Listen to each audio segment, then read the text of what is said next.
Hey everyone, thanks for having us here. I'm Basti, and together with me right now are Kui and Francis, and we are Yumtech, and we present to you Go Healthy, a healthier meals recommender system.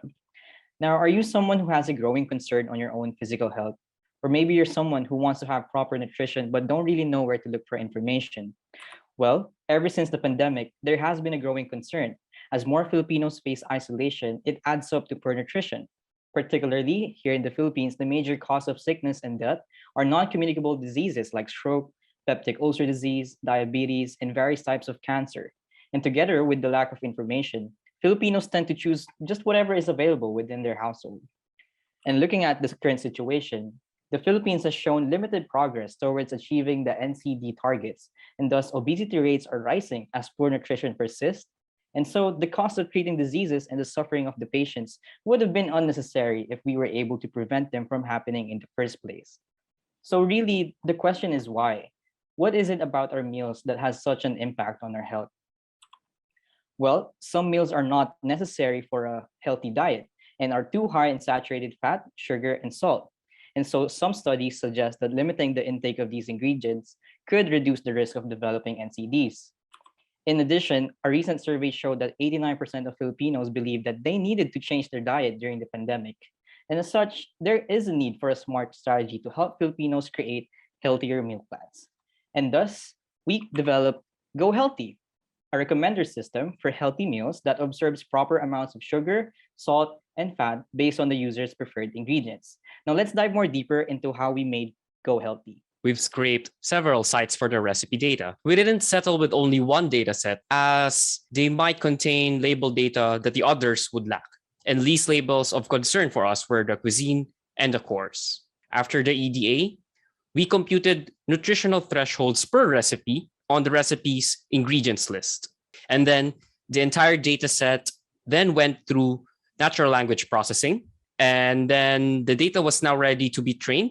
And after training, we had 2 available classifier models that were ready for the recommender engine. Let's take a glance at the datasets used.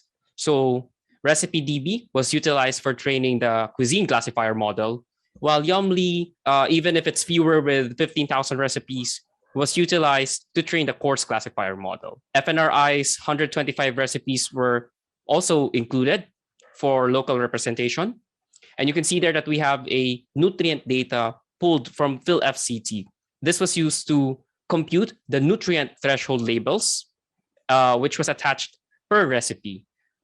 Now, these labels were computed from FNRI's Philippine Dietary Reference Intake. In summary, a nutrient threshold label of 1 would mean that you'd have no problem having that dish 3 times in a single day.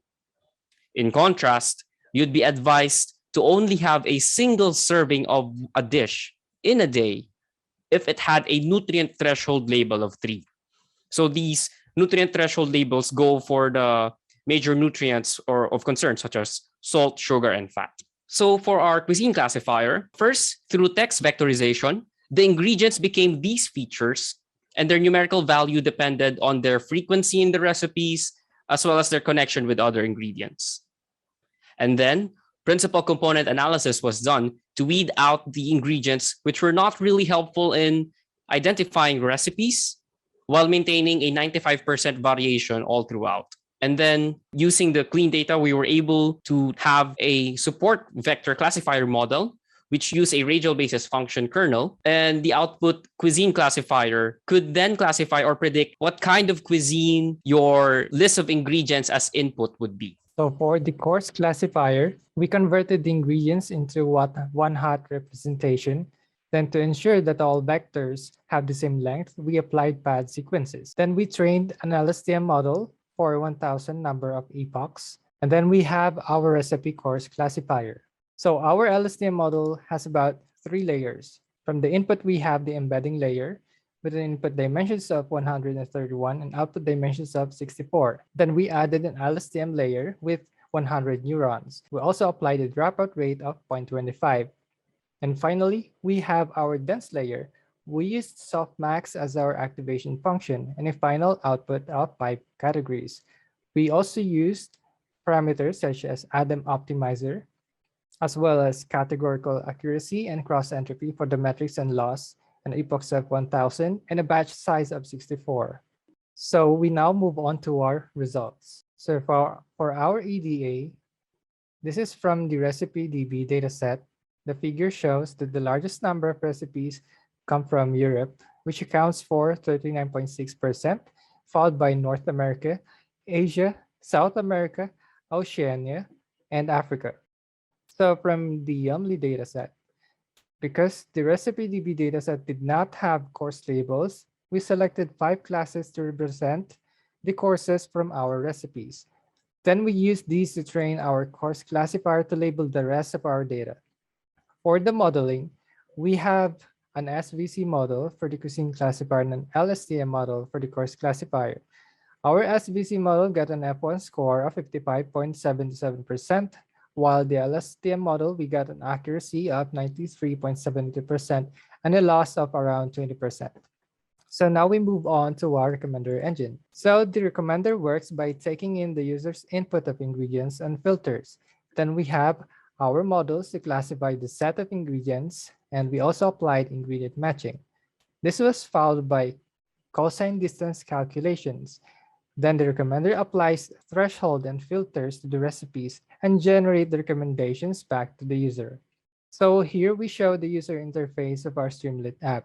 First, you input the ingredients in the text box, and you could also select the recipe cuisine and course to filter out the results. The recommender will then give you a list of suggested recipes. Then on the right side, the user can sort recipes according to the components' class labels. So for this one, we sort the results based on the highest fiber content. So for the conclusion, Go Healthy can offer healthier meal alternatives to lessen or avoid the consumption of fried and processed foods, canned goods, and fast food meals. Users can also explore recipes while keeping sugar, salt, and fat levels within acceptable limits, as well as explore high-fiber recipes essential for a healthy diet. Now, for our recommendations, we recommend to acquire more labeled data to train and improve the current models, and include Filipino common names as well of ingredients in the vocabulary, as well as explore flavor-based recommendations. We also suggest to deploy the app in conjunction with other campaigns or projects to garner sufficient user feedback in order to test the success of our engine. Lastly, we would also partner up with SMEs that offer lutong bahay recipes and meal subscription plans to offer that personal experience to our users. Now, for our limitations, Go Healthy can only provide healthier meal alternatives for users to explore based on sugar, sodium, fat, and fiber. The values for these components are only estimates and may not represent the actual values. It's also not suitable for people with allergies or other comorbidities. And lastly, it can't provide a diet plan for people suffering from malnourishment, being underweight or overweight, or obesity. And with that, we are YumTech. And if you have any questions, send us a chat. Thank you.